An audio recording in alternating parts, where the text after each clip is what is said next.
अस्सलामु अलैकुम वरहमतुल्लाहि वबरकातुहू। प्यारे नाज़रीन, आज हम आपको बताने वाले हैं कि सजदे तिलावत किसे कहते हैं और सजदे तिलावत किस किस पर वाजिब होता है और सजदे तिलावत के करने का तरीका क्या है। तो सजदे तिलावत उसे कहते हैं कि कुरान पाक में 14 ऐसी आयतें हैं कि जिसके पढ़ने या फिर सुनने पर जो सजदा वाजिब होता है उसे हम सजदे तिलावत कहते हैं।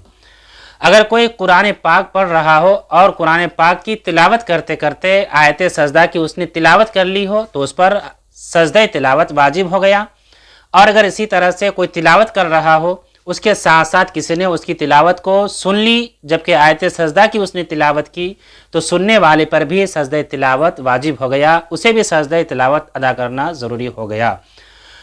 तो सजदा तिलावत के लिए बेहतर तो यह है कि फ़ौरन उसी वक्त सजदा कर ले, और अगर किसी सबब से उस वक्त सजदा न कर सका तो पूरी ज़िंदगी में जब उसे वक्त मैसर आए उस आयत सजदा को अदा कर ले, अदा हो जाएगा। और अगर सजदा कभी न करे, यूं ही उसकी उम्र बीत जाए तो फिर सजदा न करने का गुनाह उसे होगा।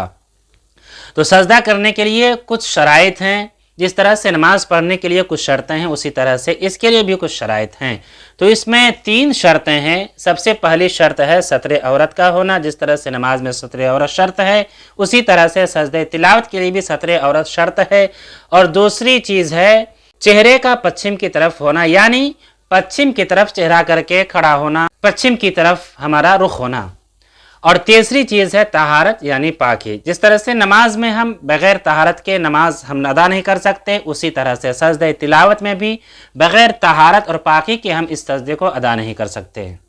तो जब हमारी ये तीनों शर्तें पाली जाएंगी तो अब हमें सजदा करने के लिए जिस तरह से नमाज में हम खड़े होते हैं तो बेहतर तरीका यह है कि हम सबसे पहले अच्छी तरह से खड़े हो जाएं और खड़े हो जाने के बाद तकबीर यानी अल्लाहु अकबर कहते हुए हम सजदे में चले जाएं।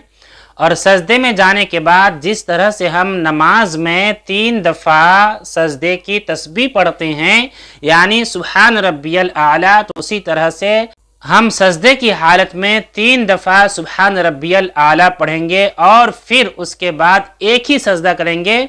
और उस एक सजदा को करने के बाद तकबीर यानी अल्लाहु अकबर कहते हुए फिर हम खड़े हो जाएंगे। सबसे बेहतर तरीका यह है। अब अगर कोई शख्स खड़े होकर नहीं सिर्फ बैठा रहे और बैठकर अल्लाहु अकबर कहता हुआ सजदा में चला जाए तो भी उसका सजदा अदा हो जाएगा, और सजदा करने के बाद उठकर बैठ जाए तो भी सजदा अदा हो जाएगा। और अगर सजदा में जाने के बाद तस्बीह न भी पढ़े तो भी उसका सजदा अदा हो जाएगा। लेकिन सजदा का बेहतर तरीका वह है जो हमने बताया कि सत्र औरत भी पाया जाए, पश्चिम की तरफ चेहरा करके खड़ा होना भी पाया जाए और तहारत यानी पाकी भी पाया जाए। तो फिर वो खड़े होकर तकबीर यानी अल्लाहु अकबर कहते हुए सजदा जाए और सजदा में 3 दफ़ा सुभान रब्बियल आला पढ़े और फिर तकबीर कहते हुए सीधे खड़े हो जाए। तो ये हुआ सजदा करने का बेहतरीन और सही तरीका। इस तरीके से हम सजदे तिलावत को अदा करें। सजदे तिलावत का अदा करना ज़रूरी है, अगर इसे अदा न किया जाए तो फिर वो गुनहगार होगा। तो प्यारे नाज़रीन, हम उम्मीद करते हैं कि आप समझ गए होंगे कि हमें आयत सजदा की तिलावत के बाद किस तरह से हमें सजदा अदा करना है।